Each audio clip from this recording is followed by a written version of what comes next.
नमस्कार, ये रेडियो जागो 90.4 FM है।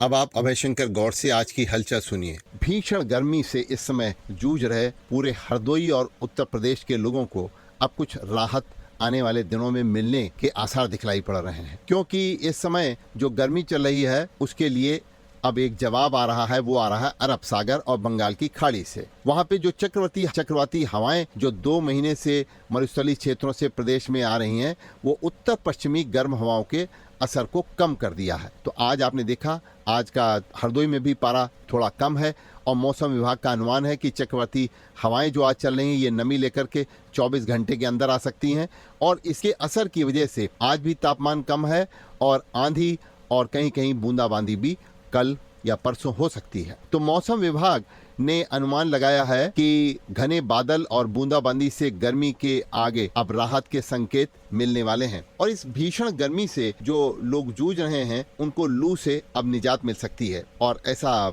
अनुमान लगाया जा रहा है कि एक नया पश्चिमी विक्षोभ उत्तर पश्चिम भारत की ओर बढ़ सकता है।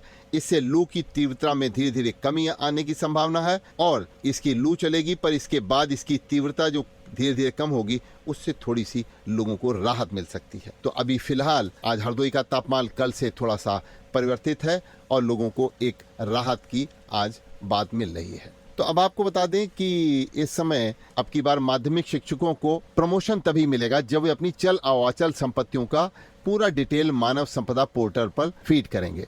यानी कि माध्यमिक शिक्षा विभाग ने इस बारे में एक आदेश जारी कर कहा है कि 30 जून तक सभी शिक्षकों को अपनी चल व अचल संपत्ति का ब्यौरा मानव संपदा पोर्टल पर दर्ज कराना होगा, तभी उन्हें प्रमोशन आदि का लाभ मिल सकेगा। विभाग ने संपत्ति घोषित नहीं करने वाले शिक्षकों के नाम चेतावनी भी जारी की है और उनको यह निर्देशित भी किया है।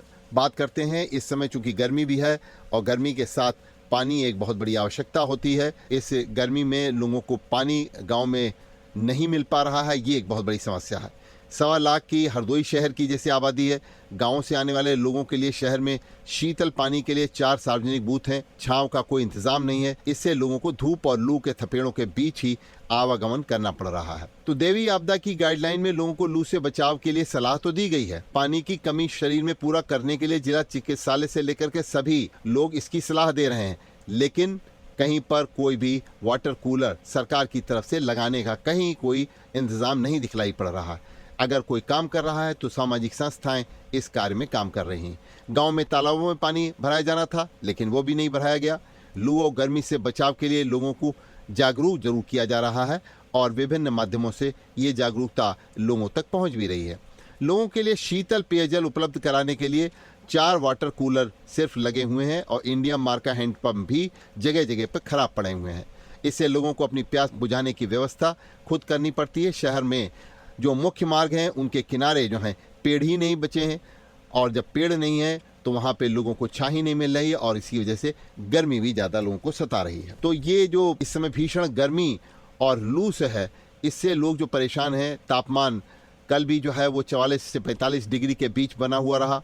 रात का तापमान भी 32 डिग्री तक कल पहुँच गया और हरदोई में ऐसी संभावना व्यक्त की जा रही है कि आज का तापमान भी 40 के आसपास रहने की बात कही जा रही है, 40 से 42 डिग्री सेल्सियस तक। तो दिन में मौसम में बदलाव का संकेत आज साफ साफ मिल रहा है। आंधी भी आज आने की संभावना व्यक्त की गई है और आसमान में बादल भी हल्के फुल्के दिखलाई पड़ रहे हैं। बात करते हैं हरदोई में किसानों के खाते में किसान सम्मान निधि के पहुंचने की। तो 6.30 लाख से अधिक किसानों के खातों में हरदोई में कल पीएम किसान सम्मान निधि पंजीकृत किसानों की 17वीं किस्त जारी की गई है। बनारस से प्रधानमंत्री ने किस्त जारी की है। कृषि विज्ञान केंद्र तेत्योरा में किसानों ने प्रधानमंत्री का लाइव प्रसारण भी कल देखा और लगातार तीसरी बार प्रधानमंत्री बनने के बाद नरेंद्र मोदी ने बनारस से जो किसानों को पीएम किसान की किस्त जारी की है, इससे किसानों को एक राहत मिली है। तो हरदोई में उप कृषि निदेशक डॉक्टर नंद किशोर ने बताया है कि एक साल में किसानों को 3 किस्तों में 6-6 हजार रुपए दिए जाते हैं। 2-2 हजार रुपए की 6,30,059 किसानों को यह किस्त जारी की गई है। तो कुल मिलाकर के किसानों के लिए ये एक अच्छी खबर है कि उनको एक राहत मिल रही है और आने वाले दिनों में इससे वो अपना खेती का जो खरीफ का कार्यक्रम शुरू करेंगे उसमें वो विनियोजन कर सकते हैं। कस्तूरबा गांधी आवासीय विद्यालयों के फर्नीचर और अन्य उपकरणों के लिए अब जिलाधिकारी ने आदेश दिए हैं कि उनकी गुणवत्ता की जांच की जाएगी और इसके लिए उन्होंने सिटी मजिस्ट्रेट की अध्यक्षता में 5 सदस्यीय एक कमेटी भी गठित की है। और माटी कला की बात करते हैं कि मिट्टी से बने हुए जो सामान होते हैं आजकल उनकी मांग बहुत हो रही है, क्योंकि इसको जो है स्वास्थ्य के लिए बहुत लाभदायक बताया जाता है। तो जिला ग्रामोद्योग अधिकारी के अनुसार मुख्यमंत्री माटी कला रोजगार योजना में 4 इकाइयों की स्थापना का लक्ष्य हरदोई में रखा गया है। इसमें 9.20 लाख रुपए का निवेश किया जाएगा। माटी कला योजना में खिलौना है, निर्माण है, घरेलू उत्पाद के हैं, प्रेशर कुकर हैं, घड़ा, सुराही, जग, कुल्हड़, गिलास, कटोरी, ये इकाइयां जो है लगाई जा सकती हैं। तो ये इकाई की स्थापना के लिए 10 लाख रुपए तक की परियोजना पर बैंक से ऋण स्वीकृत करने की व्यवस्था है और 5% अंशदान उद्यमी को स्वयं लगाना पड़ेगा। बाकी 95% जो बैंक का ऋण होगा और ये 5 वर्ष में बैंक का ऋण अदा करना पड़ेगा।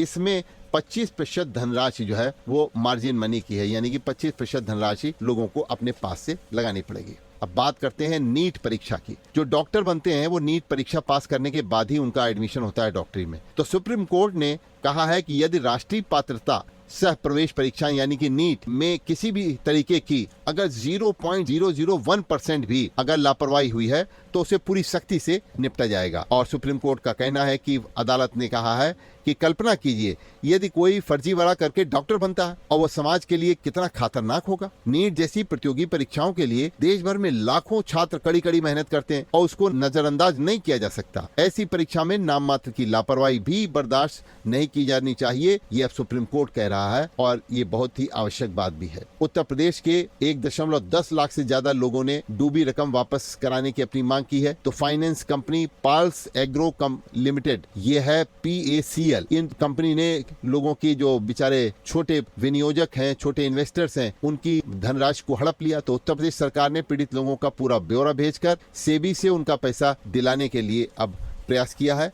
आगे आने वाले दिनों में देखते हैं ये प्रयास कितना सफल रहता है। तो उत्तर प्रदेश विधान परिषद की एक रिक्त सीट पर उपचुनाव 12 जुलाई को होगा। केंद्रीय चुनाव आयोग ने उत्तर प्रदेश सहित कर्नाटक, बिहार, आंध्र प्रदेश विधान परिषद की एक जो रिक्त पड़ी सीट है उस पर उपचुनाव का कार्यक्रम जारी कर दिया है और इसके हिसाब से अब ये सीट भरी जाएगी। बात करते हैं इस समय जो विज्ञापन आप देखते हैं और विज्ञापन में जो अभिनेताओं को देखते हैं, क्रिकेटर्स को देखते हैं, इनकी कीमत जो लगती है, इनकी वैल्यू यानी कि उसमें कौन इस समय बाजी मार रहा है। तो क्रिकेट खिलाड़ी विराट कोहली जो है भारत के सबसे बड़े सेलिब्रिटी इस समय बन गए और वहीं शाहरुख खान जो फिल्म एक्टर हैं और दीपिका पादुकोण वो बॉलीवुड जगत के सबसे महंगे अभिनेत्री हैं। तो शाहरुख और दीपिका बॉलीवुड के ये साल 2024 के सबसे महंगे एक्टर हैं, जबकि रजनीकांत एक फिल्म के लिए 150 से 210 करोड़ रुपए लेते हैं, जो रजनीकांत जो साउथ के हैं। अब 15 से 20 करोड़ रुपए दीपिका की फीस है और बड़ी हस्तियों की सूची में अब की बार फिल्म अभिनेता रणवीर सिंह और शाहरुख खान पीछे रह गए हैं। लेकिन अभिनेत्रियों में दूसरे नंबर पर कंगना राउत है। कंगना राउत 15 से 27 करोड़ रुपए लेती हैं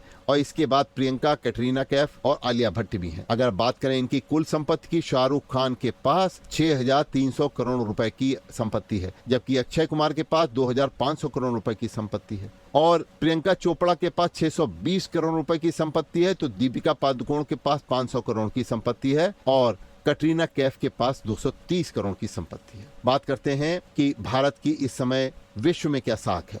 तो भारत गरीबी, गुणवत्ता, शिक्षा, आर्थिक विकास, ऊर्जा जैसे सतत विकास लक्ष्यों को हासिल करने के ट्रैक पर है। और संयुक्त राष्ट्र की वार्षिक सतत विकास रिपोर्ट में ये खुलासा हुआ है कि हालांकि पर्यावरण और सभी के लिए स्वास्थ्य, लैंगिक समानता जैसे लक्ष्यों को अभी भारत ने चुनौतियां हैं इन लक्ष्यों को प्राप्त करने के लिए। तो सतत विकास सूचकांक में भारत 193 देशों में 109 स्थान पर है और भारत का स्कोर 64% है।